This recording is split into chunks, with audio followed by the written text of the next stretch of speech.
Hello बच्चों, let's see this question. This question says calculate the pH of the following solution. Okay, calculate the pH of the following solution. चार cases they रखे हैं जिसमें हमको pH calculate करना है. हमको H3PO4 का K1, K2 और K3 भी प्रोवाइडेड है. साथ ही साथ हमको H2CO3 का pKa1 एंड उसका pKa2 भी प्रोवाइडेड है. तो इस क्वेश्चन को करने से पहले इसको कैटेगराइज कर लेते हैं कि किस चैप्टर से है और इसमें लगने वाला की कंसेप्ट क्या है. So, ये क्वेश्चन आयनिक इक्विलिब्रियम से पूछा जा रहा है एंड इस क्वेश्चन को सॉल्व करने के लिए जो यहाँ पे की कंसेप्ट लग रहा है वो है knowledge about pH calculation of amphiprotic salt. Amphiprotic salt कौन से होते हैं? एम्फीप्रोटिक सॉल्ट वो सॉल्ट होते हैं जो H+ आयन एक्सेप्ट भी कर सकते हैं और H+ आयन डोनेट भी कर सकते हैं. तो इनका पीएच कैलकुलेशन हमको आना चाहिए. साथ ही साथ हमको नॉलेज होनी चाहिए बफर सॉल्यूशन के बारे में कि उसका पीएच कैसे कैलकुलेट करते हैं. ठीक है, इतना यहाँ पे रिक्वायरमेंट है इस क्वेश्चन को सॉल्व करने के लिए. चलिए इस क्वेश्चन को डिटेल में देखते हैं और एक एक केस करते हैं. सो केस ए में हमारे पास सोडियम कार्बोनेट है Na2CO3 जो कि रिएक्ट कर रहा है HCl के साथ और बनाएगा NaHCO3 एंड NaCl. ओके, इनके इनिशियल मिलीमोल हम निकाल सकते हैं from the given value. 40 millilitre of 0.05 molar Na2CO3 है, मतलब 40 into 0.05 which is 2 millimole of Na2CO3. HCl हमारे पास कितना है? 50 मिलीलीटर ऑफ 0.04 यानी 50 into 0.04 which is again 2 millimole. Sodium bicarbonate initially 0 और NaCl भी इनिशियली 0. दोनों रिएक्ट करेंगे 100% क्योंकि कोई भी लिमिटिंग रीजन नहीं है यहाँ पे. बनेगा 2 मिलीमोल्स ऑफ सोडियम बाइकार्बोनेट. सो हमारे पास सिर्फ एक एम्फीप्रोटिक एनायन है या एम्फीप्रोटिक सॉल्ट है इन द सॉल्यूशन और उसका पीएच कैसे निकालते हैं? PH is equal to 1/2 pKa1 plus pKa2. ध्यान रखिएगा कि हमको इस एम्फीप्रोटिक सॉल्ट के पहले वाला K और उसके बाद वाला K यूज करना है, राइट? तो ये HCO3 माइनस कहां से आता है? H2CO3 से. H2CO3 डिसोशिएट होता है HCO3 माइनस में. इसमें जो डिसोसिएशन कांस्टेंट है वो है K1 और फिर HCO3 माइनस फर्दर डिसोशिएट होता है CO3 माइनस में जिसमें डिसोसिएशन कांस्टेंट है K2. ओके, सो दोनों का हमको pK लेना है. सो pKa1 और pKa2 का मैंने यहाँ पे एवरेज लिया है और हमको pH मिल जा रहा है which is 1/2. pKa1 दे रखा है कितना? 6 and pKa2 दे रखा है 12. So it is 18/2 that is 9. Okay, सो 9 यहाँ पे आ रहा है pH पहले केस में. नेक्स्ट केस देखते हैं. नेक्स्ट केस में हमारे पास क्या है? इन केस बी हमारे पास है Na3PO4 जो कि रिएक्ट कर रहा है HCl के साथ. इससे बनेगा Na2HPO4 and NaCl. Initial millimole निकाल लेते हैं. Na3PO4 का इनिशियल मिलीमोल हो जाएगा 40 into 0.02. 40 into 0.02 होता है 0.8. तो 0.8 मिलीमोल Na3PO4 का इनिशियल मिलीमोल है. HCl का है 40 into 0.04 which is 1.6. Na2HPO4 का 0 होगा, NaCl का 0 होगा. रिएक्शन हुई. इस बार लिमिटिंग रिएजेंट है Na3PO4 तो वो पूरा खत्म हो जाएगा. HCl 0.8 मिलीमोल बच जाएगा एंड Na2HPO4 0.8 मिलीमोल बन जाएगा. ठीक है, सो देखिए अभी भी HCl बचा हुआ है, इसका मतलब इसके आगे भी अभी रिएक्शन होगी. ये जो Na2HPO4 है this will further react with the HCl remaining there. और क्या बनेगा? इस बार बनेगा NaH2PO4 एंड NaCl. ओके, और इनिशियल मोल कितने आएंगे? इनिशियल मिलीमोल Na2HPO4 का है 0.8, HCl का भी है 0.8. तो दोनों पूरी तरीके से रिएक्ट कर जाएंगे. NaH2PO4 बन जाएगा 0.8 मिलीमोल.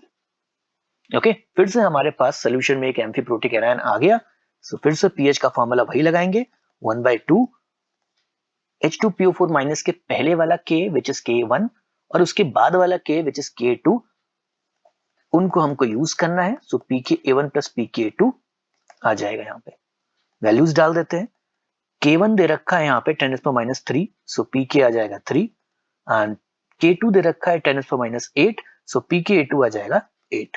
ये आ गया 11/2 which is 5.5. सो ये दूसरे केस का pH आ गया. सिमिलरली हमको थर्ड केस का पीएच निकालना है। थर्ड केस में हमारे पास Na3PO4 है और है NaH2PO4 का मिक्सचर, ओके, और उनके वॉल्यूम और मोलारिटी प्रोवाइड कर रखी है। तो चलिए थर्ड केस देखते हैं, मींस केस सी देखते हैं। केस सी में हमारे पास है Na3PO4, उसकी रिएक्शन हो रही है NaH2PO4 के साथ। उनका जो वॉल्यूम और मोलारिटी दे रखी है,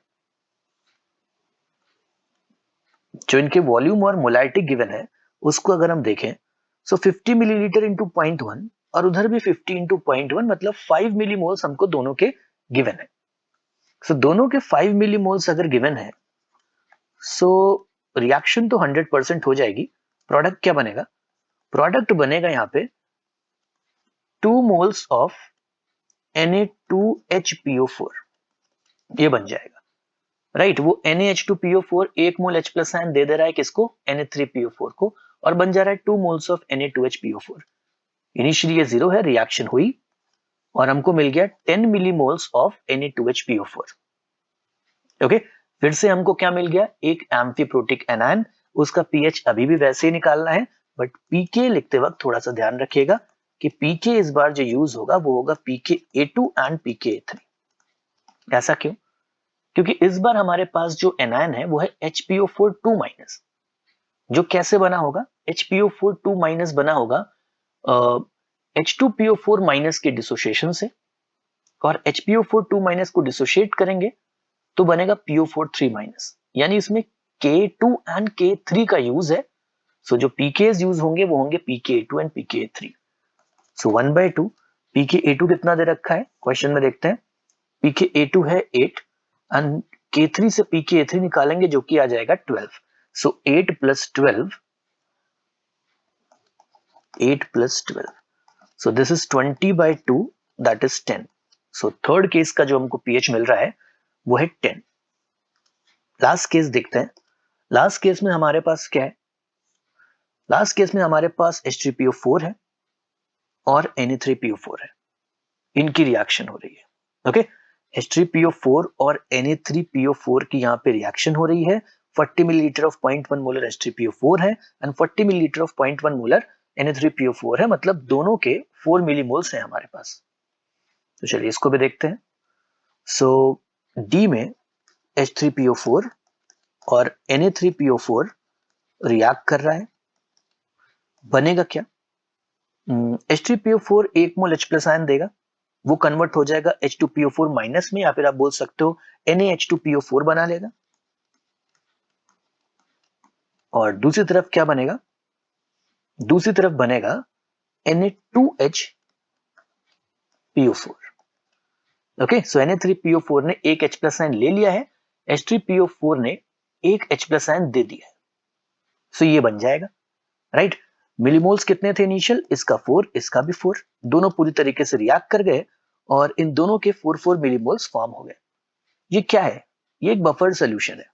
अगर हम इस सोल्यूशन को देखें, so it's a buffered solution, क्योंकि हमारे पास एक वीक एसिड और उसका कॉन्जुगेट बेस है, और इस बफर्ड सोल्यूशन में उस वीक एसिड और उस कॉन्जुगेट बेस का कंसंट्रेशन भी सेम है, ओके। 4 मिलीमोल्स हैं दोनों के, यानी दोनों का कंसंट्रेशन सेम आ जाएगा। सो पीएच कितना निकल के आएगा? पीएच निकल के आएगा बस pKa2, और pKa2 की वैल्यू कितनी है? pKa2 की वैल्यू आ जाएगी 8। यहां से आप देख सकते हो pKa2 की वैल्यू 8 आ जाएगी। सो ये इस केस का पीएच है। So this is the final answer. I hope you have understood it well. Best of luck.